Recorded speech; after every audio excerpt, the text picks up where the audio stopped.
Bonsoir à tous et bienvenue au Journal des régions sur la télévision de Burkina. Voici les titres. Le maire de la commune de Bobo-Dioulasso a été officiellement installé dans ses fonctions. Bouraïma Sanou aura à relever des défis tels que la réforme de l'administration communale, la création d'infrastructures socio-économiques ou encore la lutte contre le chômage des jeunes, des dossiers auxquels il compte s'attaquer pour faire de Bobo une ville émergente. Et puis le mois de Ramadan est rythmé par le jeûne dans de nombreuses familles musulmanes. Mais comment s'organise-t-on lorsqu'on est un couple mixte dont un conjoint est musulman et l'autre d'une autre confession? Nous nous rendrons chez un couple de la ville de Gawa pour le constat. Réformer l'administration communale, créer des infrastructures socio-économiques ou encore lutter contre le chômage des jeunes, voici autant de chantiers qui attendent le nouveau maire de la commune de Bobo-Dioulasso. Bouraïma Sanou, issu du MPP, a été officiellement installé ce jeudi 1er juillet. Il promet de faire de la ville de Sia une cité émergente. Moussa Sanon, Martin Zerbo. C'est cet homme que les Bobolais ont choisi le 20 juin dernier pour présider à la destinée de leur ville.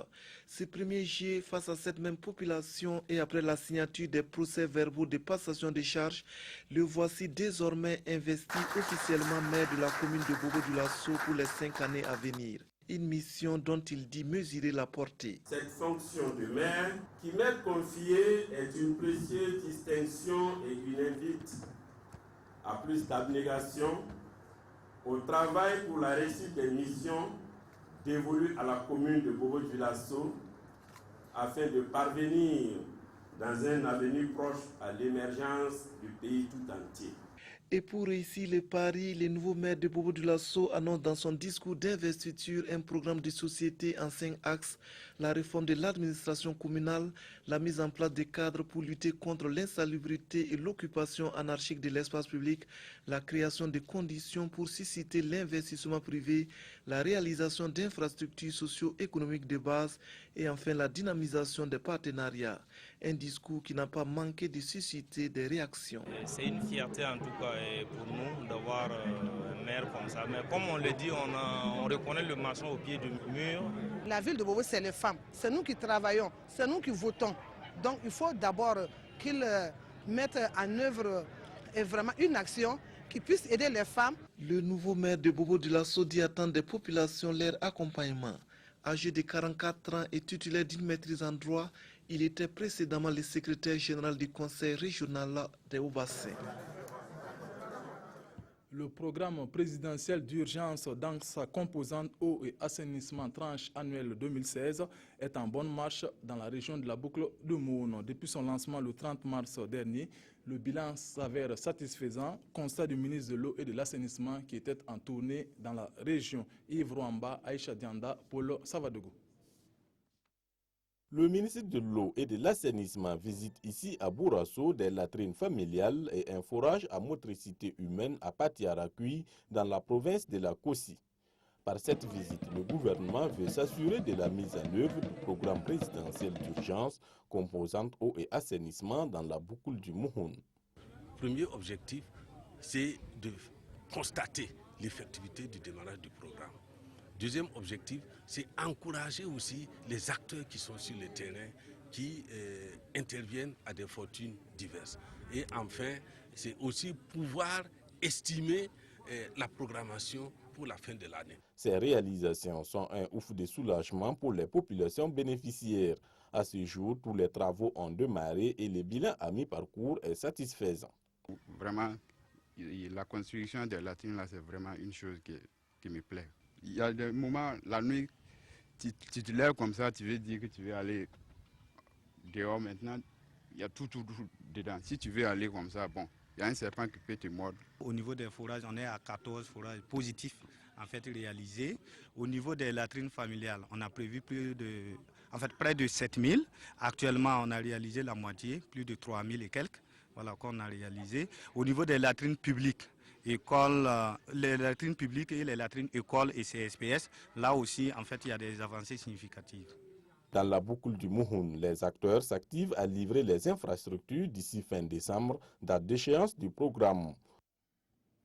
100 millions de francs CFA, voici le montant que l'État vient de consentir pour venir en aide aux personnes vivant avec un handicap à travers le ministère en charge de la solidarité nationale. C'est Waiguya qui a abrité la cérémonie officielle de remise de chèques et de matériel aux représentants des bénéficiaires issus des 13 régions du Burkina. Irénée Kaboré, à Alidou Savadogo, Hermano Towe.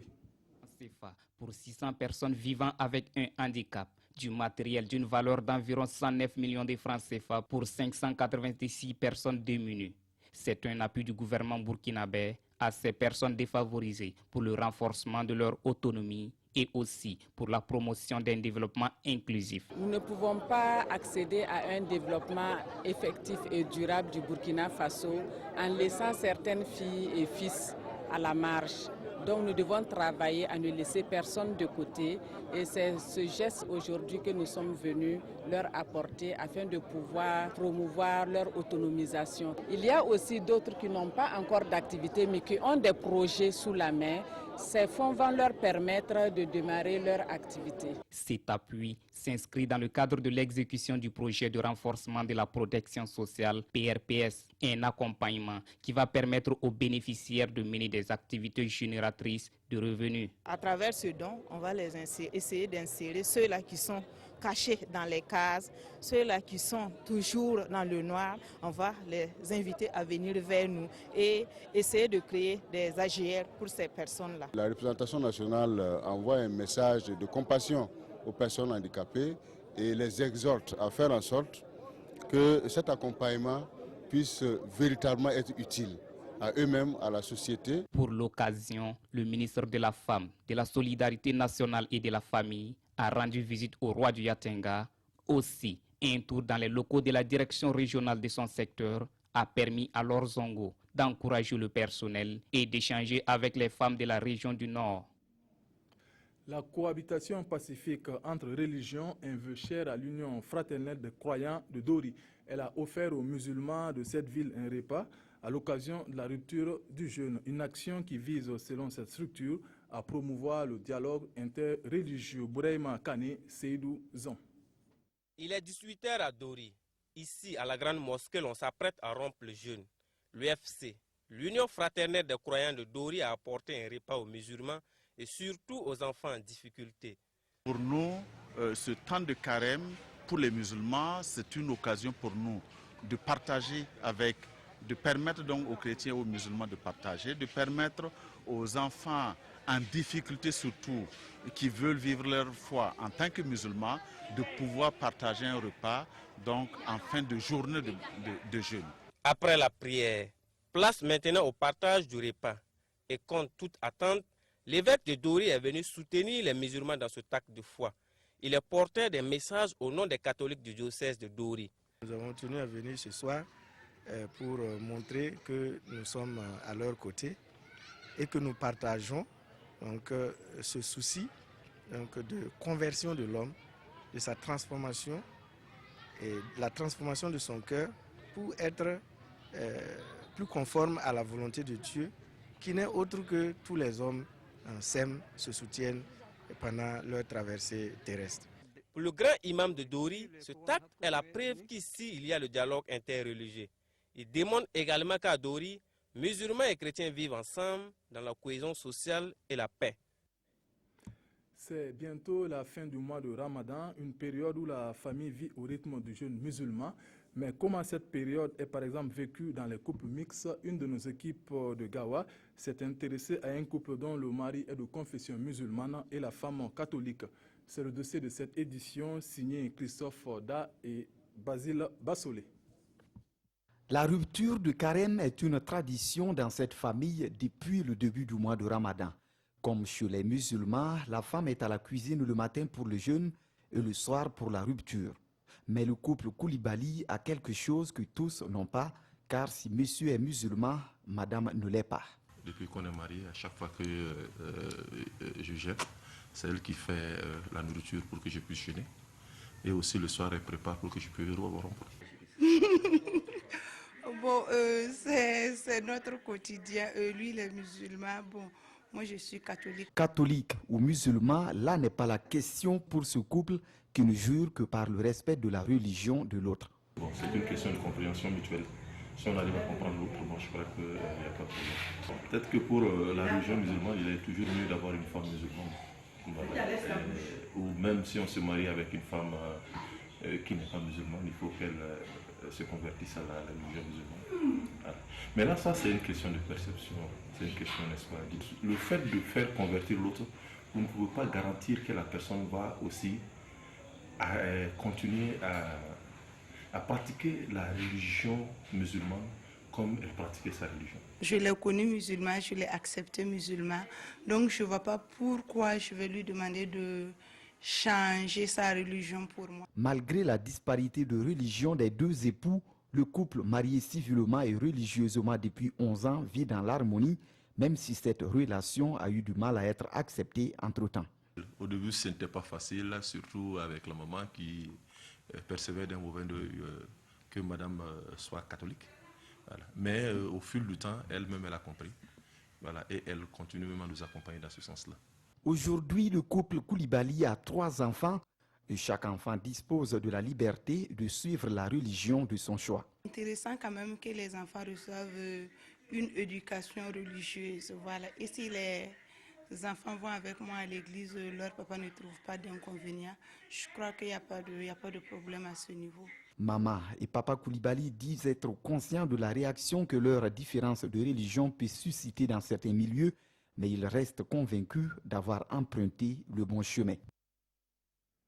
Retour dans cette édition sur la célébration de la Nuit du Destin à Fada dans la région de l'Est, au cours de laquelle les fidèles ont prié pour la paix et la cohésion sociale au Burkina Faso. Cette 27e nuit du mois de Ramadan a une signification toute particulière. Désiré Ilboudo, Mahamadi Ouedraogo, Joël Tendambiga.